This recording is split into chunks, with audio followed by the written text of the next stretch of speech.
जय हिंद मेरे दोस्तों, आपको अपने इस यूट्यूब चैनल में स्वागत है। आज जो है क्लास 10th का जो ऑब्जेक्टिव होगी और इस ऑब्जेक्टिव को आप लगातार देखते रहिए, क्योंकि हम जो देख रहे हैं वो सीरीज़ लगातार सीरीज़ दे रहे हैं।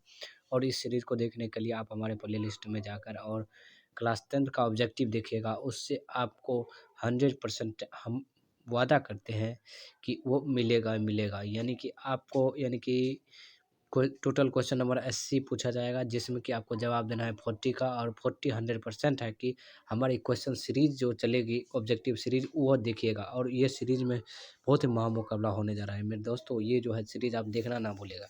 तो देखिए मेरे दोस्तों, ये जो ऊर्जा का स्रोत चैप्टर नंबर है उसका आज क्वेश्चन नंबर फर्स्ट देखिए। तो क्वेश्चन नंबर फर्स्ट क्या दे रखा है कि निम्नलिखित में से कौन बायोगैस का स्रोत ईंधन नहीं है। यानी कि बायोगैस का ईंधन जो है उसका स्रोत नहीं है ईंधनों में से। तो मेरे दोस्तों क्या होगा इसका आंसर, यानी कि नाभिकीय ऊर्जा। नाभिकीय ऊर्जा का मतलब इसका स्रोत नहीं है। तो इसका मतलब कि अगर इसका स्रोत पूछ रहा है तो इसमें आंसर आप लोग क्या मारिएगा, ये लकड़ी, गोबर गैस और कोयला इसका स्रोत है, और इसका स्रोत नहीं है तो नाभिकीय ऊर्जा। यानी कि इससे 2 क्वेश्चन मिल रहा है। अब मेरे दोस्तों इसी के साथ अगला क्वेश्चन देखिए कि ग्लोबल वार्मिंग के लिए उत्तरदायी गैस कौन सा है। ग्लोबल वार्मिंग के लिए उत्तरदायी गैस कौन सा होगा। तो देखिए अब मेरे दोस्तों इसका आंसर हो जाएगा CO2 यानी कार्बन डाइऑक्साइड। तीसरा क्वेश्चन है कि सूर्य तथा अन्य तारों का विशाल ऊर्जा स्रोत है। सूर्य तारों का विशाल ऊर्जा स्रोत कौन सा है, इसका आंसर हो जाएगा नाभिकीय संलयन। अब चौथा क्वेश्चन है कि नाभिकीय विखंडन को नियंत्रित करने में प्रयुक्त होता है। यानी कि इसका प्रयुक्त होता है, इसका आंसर हो जाएगा कैडमियन की छड़। समझ गए मेरे दोस्त, ऑप्शन नंबर सी यानी कैडमियन की छड़। अब क्वेश्चन नंबर 5 है कि नाभिकीय विखंडन में मुक्त ऊर्जा होता है। नाभिकीय विखंडन में मुक्त ऊर्जा होता है। मेरे दोस्तों आप ये कमेंट सेक्शन में लिखिए और हम आपको देखिए क्वेश्चन दिखाने जा रहे हैं। तो मेरे दोस्तों आप ध्यान दीजिएगा, नाभिकीय विखंडन का कौन सा होगा। तो इसका आंसर हो जाएगा 2000 ME वोल्ट, 2000 मेगा वोल्ट। समझ गए। क्वेश्चन नंबर 6 है कि ऊर्जा का सबसे अधिक प्रत्यावर्ती विशाल स्रोत कौन सा होगा। तो इसका आंसर हो जाएगा सूर्य। और क्वेश्चन नंबर 7 है कि बॉक्सनुमा और सौर कुकर 3 से 4 घंटे के अंदर ताप हो जाता है। यानी कि वो कितने डिग्री सेल्सियस पर ताप हो जाता है। तो 100 से 140 डिग्री के बीच में वो ताप 3 से 4 घंटे में हो जाता है। पवनों का देश यानी कि हवाओं का देश किसे कहा जाता है। तो मेरे दोस्तों इसका आंसर हो जाएगा डेनमार्क।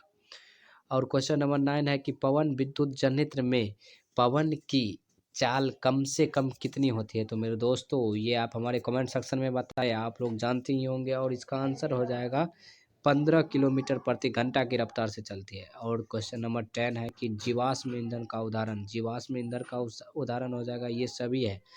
जीवाश्म ईंधन में ये सभी आ जाएगा मेरे दोस्तों। अब देखिए क्वेश्चन नंबर 11 है कि प्राचीन काल में ऊष्मीय ऊर्जा का सबसे अधिक सामान्य स्रोत कौन सा कौन सा था। तो इसका आंसर हो जाएगा लकड़ी। और क्वेश्चन नंबर 12 है कि कार्य करने की क्षमता को क्या कहते हैं। मेरे दोस्तों आप लोग जानते हैं ऊर्जा कहते हैं कार्य करने की क्षमता को। गोबर गैस एक ही प्रकार की है। गोबर गैस क्या है, गोबर गैस बायोगैस है। समझ गए मेरे दोस्तों।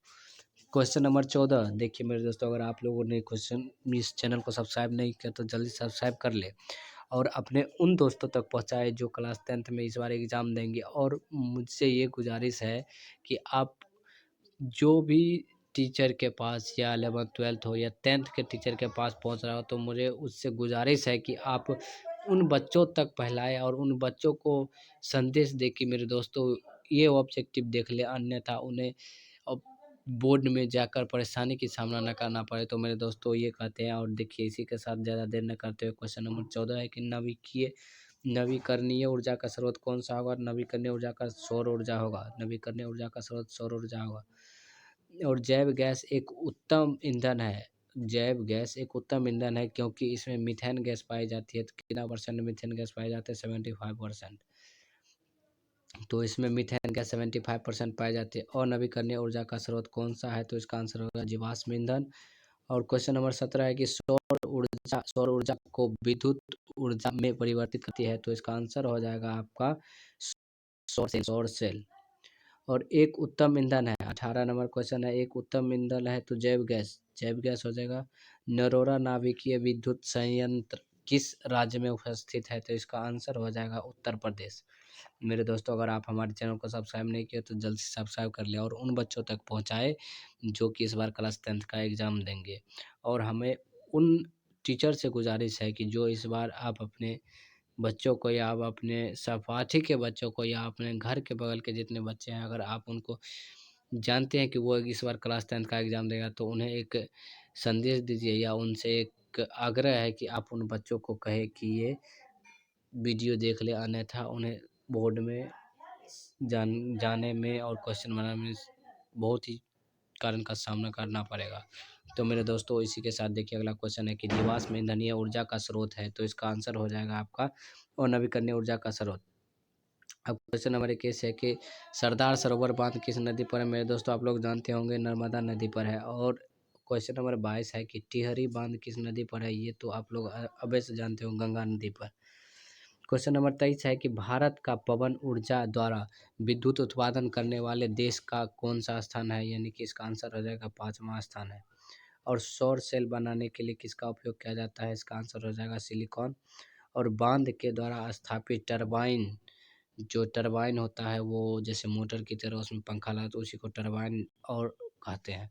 और कह रहा है कि स्थापित टरबाइन ज्वारणीय ऊर्जा को किस रूप में रूपांतरित करते हैं? इसका आंसर हो जाएगा विद्युत ऊर्जा के रूप में रूपांतरित करते हैं। अब देखिए, ओटीईसी विद्युत संयंत्र केवल सभी प्रचलित होते हैं और जब महासागर में पृष्ठक जल का ताप तथा 2 किलोमीटर तक गहराई का जल ताप में अंतर होता है, तो इसका आंसर हो जाएगा 20 डिग्री सेल्सियस का।